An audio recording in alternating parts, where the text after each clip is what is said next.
ابھی world cup کا final ختم ہوا اور مجھے اس چیز کا علم ہے کہ میری قوم ایک صدمے سے گزر رہی ہے، کیونکہ ہم سب امید لگا کے بیٹھے تھے کہ انشاءاللہ اس بار ہم ورلڈ کپ جیتیں گے۔ تو میں دو تین چیزیں اپنی پوری بات کرنے سے پہلے میں اپنی قوم سے کہنا چاہتا ہوں کہ دیکھیں، سب سے پہلی کہ ہار جیت ہوتی ہے۔ ٹیم جو میں اپنی ٹیم کو کہتا تھا کہ آخری گیند تک لڑو، پوری کوشش کرو، لیکن جب ایک رزلٹ آ جاتا ہے اور انسان نے پوری کوشش کی ہوتی ہے تو پھر یہ انسان کہتا ہے کہ جی اللہ کی مرضی ہے۔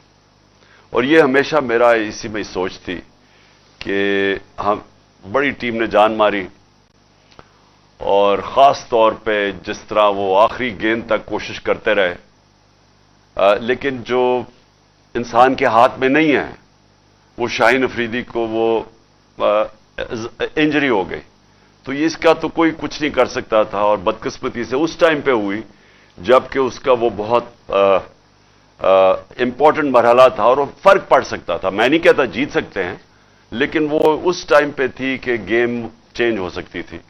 تو وہ خیر، ہم ساری قوم مبارک دے پاکستان ٹیم کو جس طرح وہ فائنل میں پہنچی ہیں۔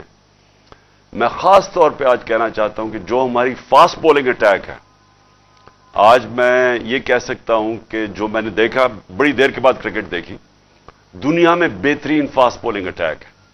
ہم دعا کرتے ہیں کہ شاہین افریدی جلدی سے پوری طرح فٹ ہو، لیکن بہترین اٹیک ہے۔ ہمارے پاس بابر اعظم ایک ورلڈ کلاس بیٹسمین ہے، اور میرے خیال میں یہ دنیا کا سارے بیٹسمین کو پیچھے چھوڑ جائے گا ماشاءاللہ جس طرح یہ آگے بڑھ رہا ہے، اور بھی بڑی اچھی ہماری ٹیم میں پرومسنگ ہیں۔ تو انشاءاللہ ہمیں اس میں سے مایوس تو ہم ہیں، لیکن ہمیں دیکھنا چاہیے کہ ہم ماشاءاللہ وہ ٹیم ہے پاکستان جو کہ دنیا کی اب ٹاپ ٹیم میں گنی جاتی ہے۔ اب میں آ جاتا ہوں جو ہماری اب مارچ ہو رہی ہے۔ کئی لوگ کہہ رہے ہیں کہ جی بڑی آہستہ آہستہ مارچ جا رہی ہے۔ آہستہ تو مارچ نے جانا ہی تھا۔ جب ایک حملہ ہوا وزیر آباد میں اور سب کے سامنے ایک مجھے مارنے کا جو پوری سازش تھی، تو اس کی وجہ سے جو ہوا وہ تو مارچ نے آہستہ ہونا ہی تھا۔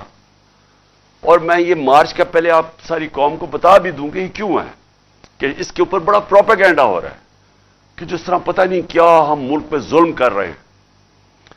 اپنی قوم کو یاد کرانا چاہتا ہوں کہ میرے 3.5 سال میں 3 لانگ مارچز ہوئی، بلکہ ایک چوتھی ہوئی تھی جو کہ راستے میں رک گئی تھی۔ 4 ہوئی تھی لانگ مارچز۔ تو کیا وہ غیر جمہوری چیز تھی؟ پوری انہوں نے کوشش کی گورنمنٹ گرانے کی، مقصد چاروں کا ایک ہی تھا، NRO لینا، یعنی میں عمران خان کو اتنا بلیک میل کریں کہ وہ ان کے کرپشن کیسز ختم کر دیں۔ تو یہ جو لانگ مارچ ہے یہ اس سے بالکل مختلف ہے۔ عمران خان کوئی اپنے کرپشن کیسز نہیں ختم کروانے کے لیے کر رہا۔ یہ ملک کے لیے بہت ضروری ہے کہ اس وقت ہم اپنا جمہوری حق، پرامن احتجاج ہمارا جمہوری حق ہے، ہم اس کو استعمال کرتے ہوئے ہم اس ملک کے اندر صاف اور شفاف الیکشنز کروائیں۔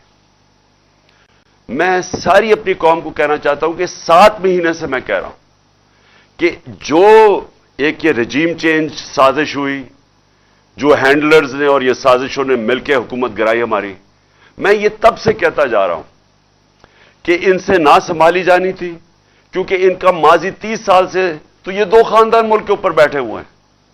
تو اگر انہوں نے کچھ کرنا تھا تو 30 سال پہلے کر لیتے۔ ان کے دور میں تو بنگلہ دیش بھی آگے نکل گیا، ہندوستان بھی ہمارے سے آگے نکل گیا، اس سے پہلے ہم ان سب سے آگے تھے 90 کی دہائی تک۔ تو انہوں نے اگر کچھ کرنا ہوتا تو کر چکے ہوتے۔ تو ان کو جب جنہوں نے بھی لے کے آیا اور ہینڈلرز نے بٹھایا ہمارے اوپر، میں تو 7 مہینے سے کہہ رہا ہوں کہ یہ ملک کو تباہی کی طرف لے کے جا رہے ہیں۔ میں نے معیشت کے اوپر بتایا کہ ان سے نہیں سنبھالی جائے گی، کیونکہ جو معیشت چھوڑ کے گئے تھے وہ تو پاکستان کو دیوالیہ نکال کے گئے تھے 2018 میں، تو اب انہوں نے کیسے ٹھیک کرنی تھی؟ جو ایک ملک کے معیشت کو تباہ کرے ہیں وہ ٹھیک تو نہیں کر سکتے۔ جو ملک کے ادارے تباہ کریں، دنیا کی تاریخ میں وہ جو ادارے تباہ کرتے ہیں وہ ٹھیک نہیں کر سکتے۔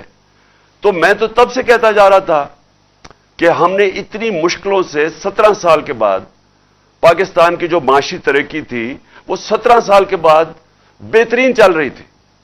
جو ہماری دولت میں ملک کے اضافہ ہو رہا تھا یہ تو لکھا ہوا ہے. یہ کسی ایکسپرٹ سے بھی پوچھ لیں کہ یہ 17 سال کے بعد پاکستان کی معیشت اوپر جا رہی تھی.